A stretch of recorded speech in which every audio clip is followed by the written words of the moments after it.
The night before her MBA graduation, I opened her phone to order dinner. Thai, her favorite, Panang curry, mild, with tofu instead of chicken. It was our tradition before big milestones, like an inside joke between us. She was in the shower, humming something upbeat, probably that same synth-pop garbage she always played when she was anxious. The text thread at the top of her screen wasn't from me. It was from someone named G. I didn't tap it right away. I just stared at it, thumb hovering over the glass, brain unwilling to catch up. She always renamed contacts. G could have been anyone, a cousin, a classmate, even a group chat. But then a preview line blinked into view. I'll miss our nights. One more sleep and you'll finally be free. I tapped. I shouldn't have. I know that now, not because I regret knowing, but because once you cross that line, you don't get to go back. You can't unhear the moment your life fractures, clean, quiet, final. There were dozens of messages. No, hundreds, buried months deep. Nothing explicit, just coded tenderness, subtle innuendos, emotionally loaded shorthand. Real intimacy. Not impulsive, not recent. This wasn't a mistake. It was a second life. She stepped out of the bathroom while I was still staring. Her hair wrapped in a towel, makeup half done. She smiled. Did you order? I blinked up at her and smiled back. Yeah. Should be here in 20. I put the phone down gently on the kitchen counter like it was made of glass and walked into the bedroom to change. My hands were shaking, but I was already in control. I knew I couldn't confront her yet. Not without losing the only leverage I had, surprise. At dinner, I poured her wine, toasted to her success. You earned this, I said. All of it, she beamed. She thought I meant the MBA. We sat there under the dim kitchen light, eating tofu curry and pretending we were just another couple celebrating a milestone. She even leaned over at one point and kissed my cheek. Her hand lingered on my arm like it used to.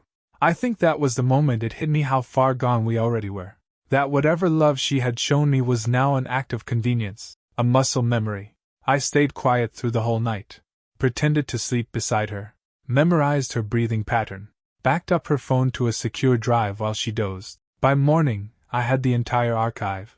Messages, emails, cloud photos, contact logs. Her graduation was at 2 p.m. My plan started at 2:01. The next morning, she wore white. Not the ceremonial robe yet, just a sleek, elegant dress she'd picked months ago. It was sharp around the collar, minimal at the waist, like something from a startup founder's Pinterest board. She looked unapologetically ambitious. She buzzed around the house like a wind-up doll, curling iron sizzling, perfume misting the hallway. You didn't forget the parking pass, right? She asked, tossing her keys into her bag. I smiled. It's in the glove box. I've got you. What I didn't say, I also had her call history. I had her emails with G. I had her flight receipts from that case competition weekend she swore was in Denver, when the hotel booking was for Napa. I had the backup from her encrypted WhatsApp thread, where she'd written, "He thinks I'll come back different. Poor thing doesn't realize I already did." My stomach didn't turn when I read that. That surprised me. I expected nausea. What I felt instead was a precise, mechanical kind of hurt. Not the pain of being left, more like the pain of being misused, of being a utility someone outgrew. I'd spent 10 years funding her dream. MBA applications, networking events, pitch decks, tuition, the overpriced MacBook, even a co-working membership she swore helped her focus. I built the scaffolding around her ambition. I cheered while she climbed. And the whole time, she was using me as a warm launchpad for something better.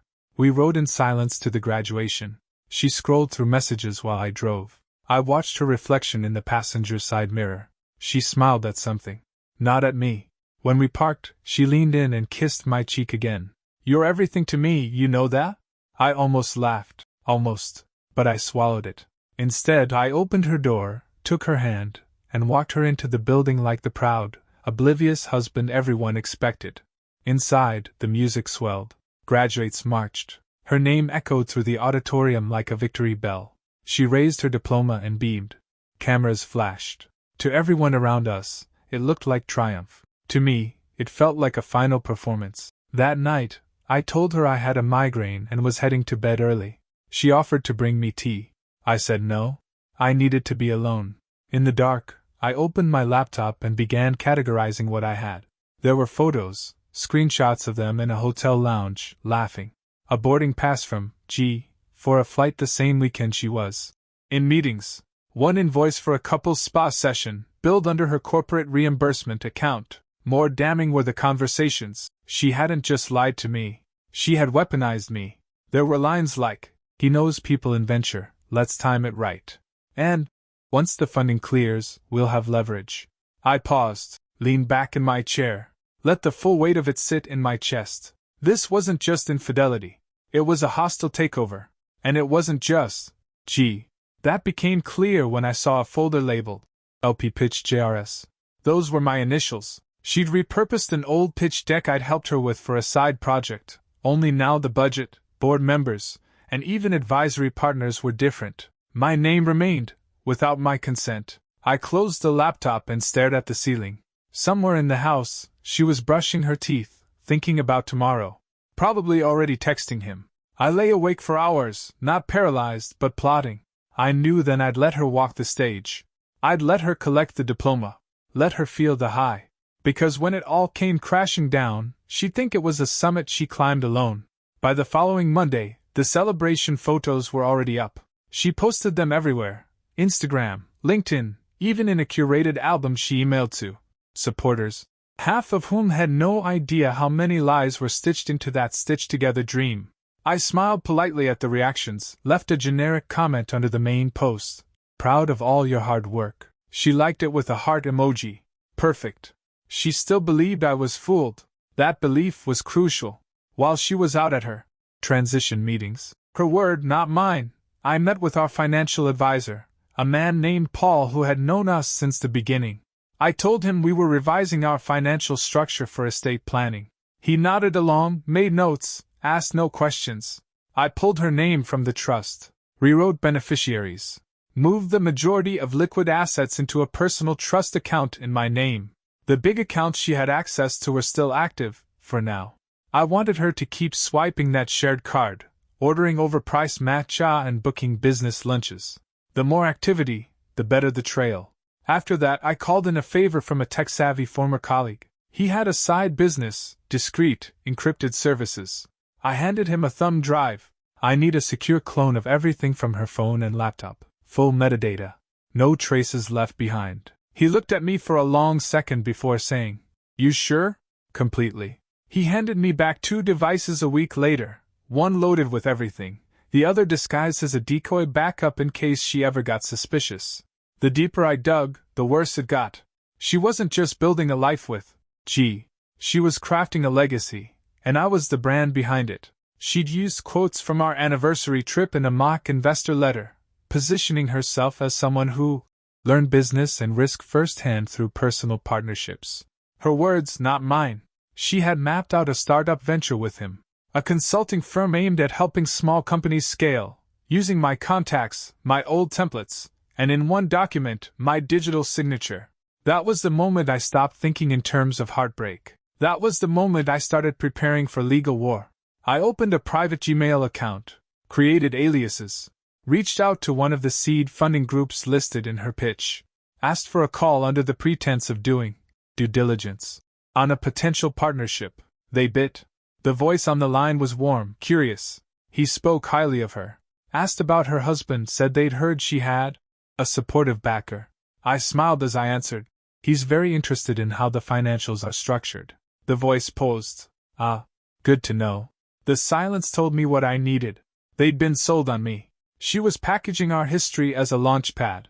After the call, I scheduled an appointment with a forensic accountant. Not because I suspected missing money, I already knew about that, but because I wanted the theft documented, official, traceable.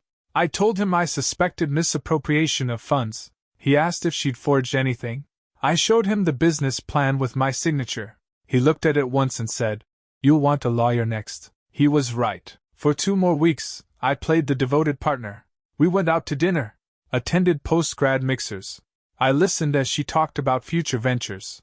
She mentioned potentially renting a studio downtown for client meetings. I nodded. Sounds smart.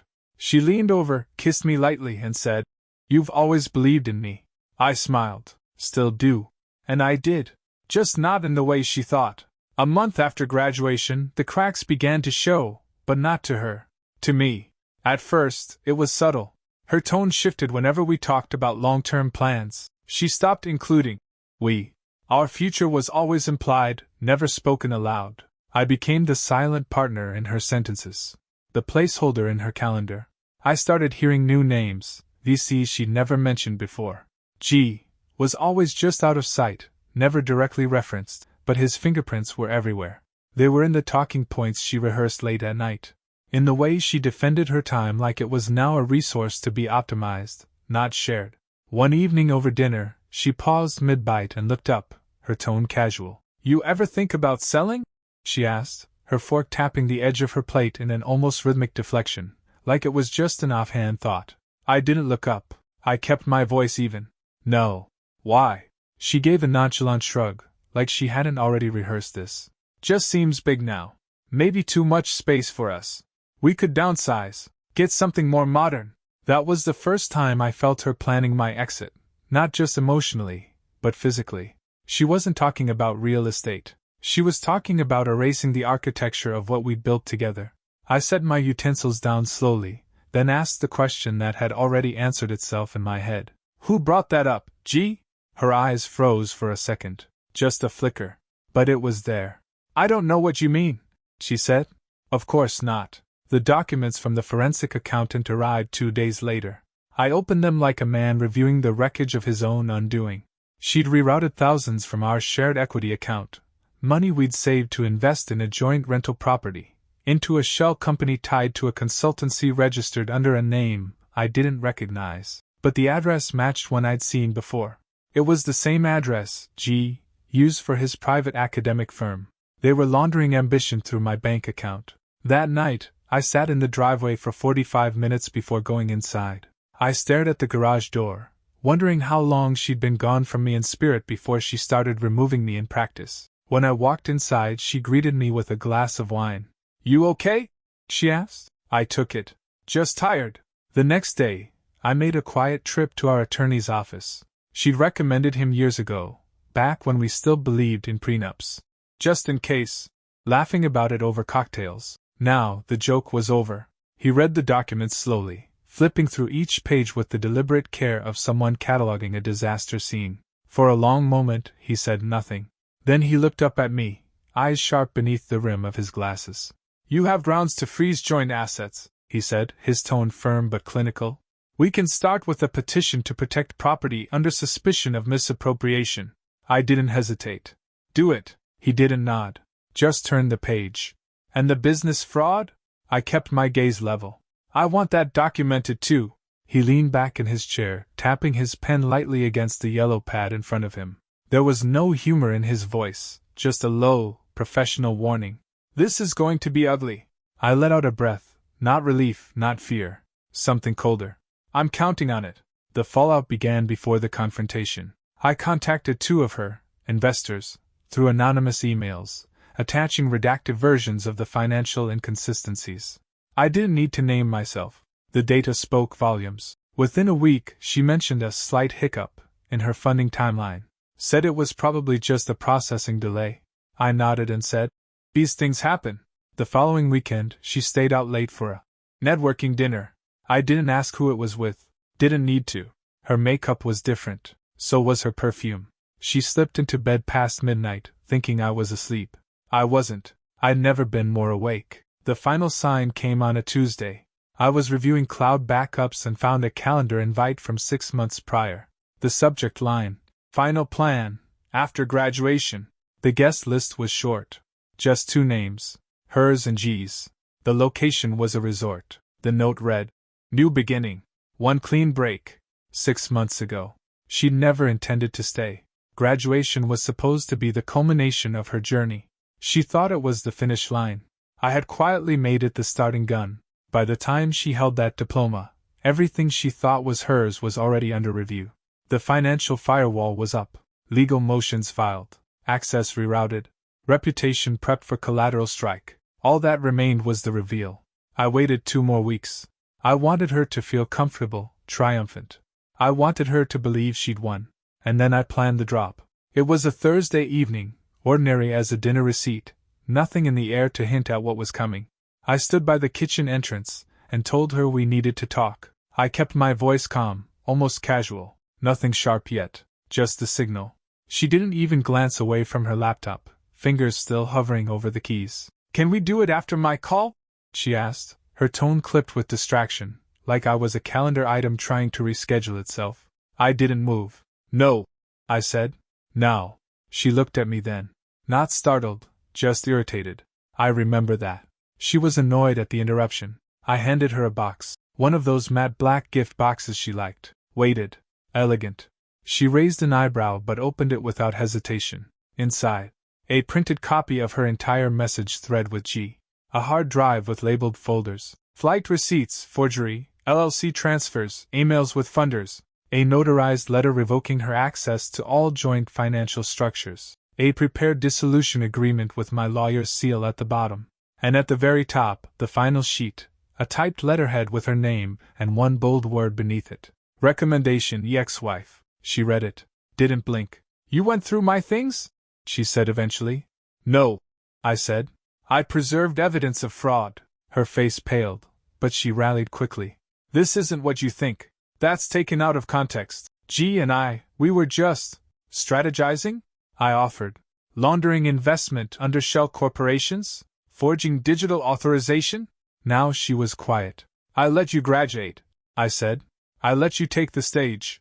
Because I wanted you to have that moment before I dismantled everything you built on lies." Her voice cracked. "You don't understand."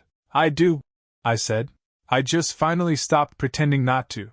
She moved out that night. Took only what she could fit in 2 suitcases. Left everything else. Furniture, jewelry, tech. She left the wine glass from that evening on the counter, still half full. I didn't touch it. I threw it away the next day, glass and all. In the weeks that followed, the calls came. Her attorney, her parents, even a few mutual friends who wanted to hear my side. I didn't offer it. I sent documentation. Let the truth speak. Let the silence do the explaining. Word got around. Not the full story, just enough. That she'd been removed from a funding pipeline. That legal questions had arisen. That a marriage dissolved in a matter of days. One former investor emailed me personally. Just 2 words, "Well played." She emailed me once. Just once. The subject line read, "You were never just a stepping stone." No body text. No apology.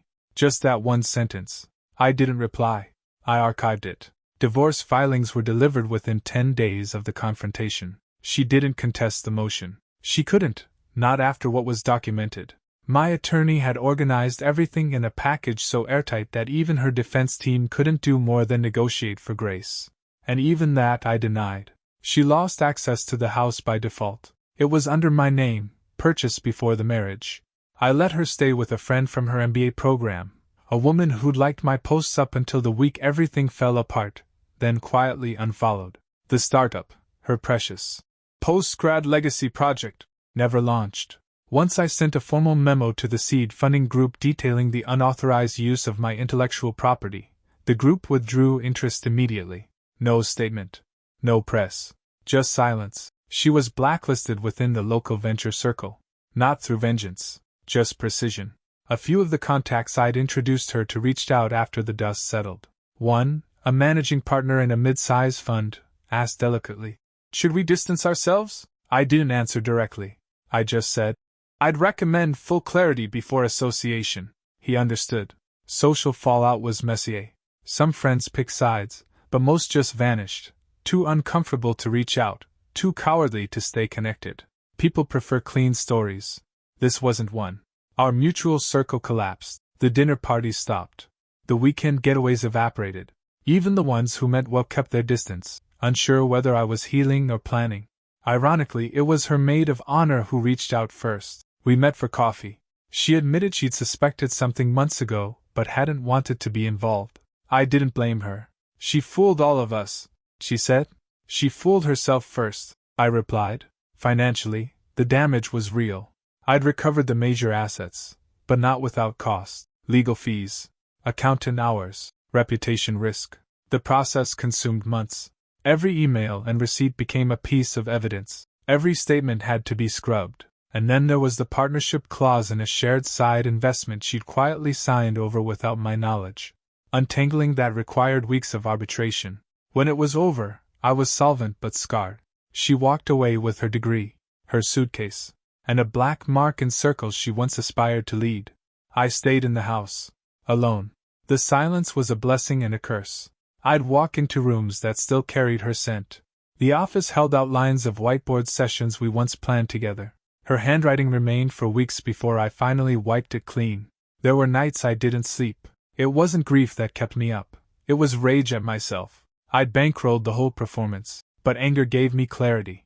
I kept a journal, not for therapy, but for record. Notes, thoughts, analysis. Not just about her, but about me. Where I'd lost boundaries. Where I'd mistaken enabling for love. I started waking up early again. Made breakfast without checking my phone. Rebuilt routines that had eroded under the weight of her ambition. I didn't go out much. Didn't drink. I wasn't trying to numb anything. I wanted to feel it. All of it. Let the pain settle in and burn out whatever needed to leave me behind so I could build again. One morning, about 2 months later, I received a formal letter from a professional oversight board. It was addressed to both of us, though the CC line had already marked her removal. She'd been reported by another member of her cohort, one of her own classmates, for ethical misconduct tied to falsified internship reports. She wasn't just losing her startup. She was facing academic review, potential blacklisting from professional circles. It didn't bring me joy, but it did bring closure. It was supposed to be over. The filings were final. The accounts had been cleansed. Her startup was dead, and her network had quietly severed ties. But then the twist came, not with noise, but with an envelope. A letter arrived in early September. Not from her, but from a regional investment board I'd never contacted.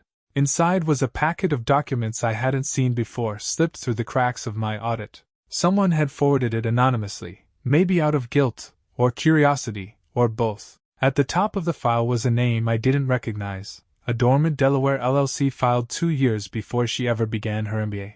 The listed managing partner? G. Under his full name. And the second listed co-founder? Her. Same name. Same address. Dated 9 months before she ever applied to business school. I stared at it for a long time. The air in my office changed, grew still, heavy. I could feel the pulse in my temple like a slow drumbeat. This wasn't just an affair born out of proximity and opportunity. It wasn't something that developed under academic pressure. It had started before the MBA.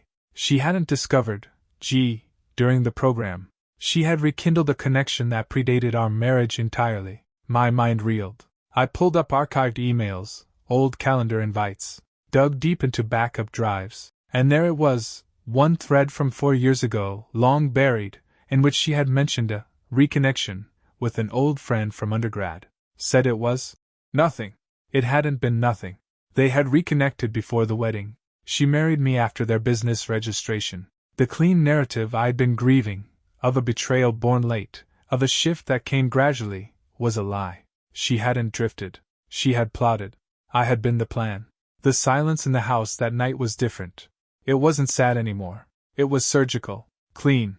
I remember sitting on the floor of the office, surrounded by documents, wondering how many more truths were still buried. How much of my marriage had been theater. How many smiles were rehearsed. In one of the forwarded emails, G had written, "Once you're in, keep him invested. He gives generously when he believes he's needed." I laughed. Not bitterly. Just a dry, brittle sound that barely left my throat. That was my role. The provider. The illusion of permanence until her runway extended. I didn't pursue further legal action. There was nothing left to take, nothing to fight for. But I did send the documents to the ethics board reviewing her graduation record. I sent it anonymously, but with enough detail to validate the submission. A week later, I received a reply. She was under investigation again. This time for pre-enrollment fraud and conflict of interest. Her degree status was being reviewed. I didn't tell anyone. I didn't brag. There was no one to gloat to. This wasn't victory. This was clarity. I stopped wondering what I did wrong. Stopped imagining the version of her that might have loved me. She never existed. Not the way I thought.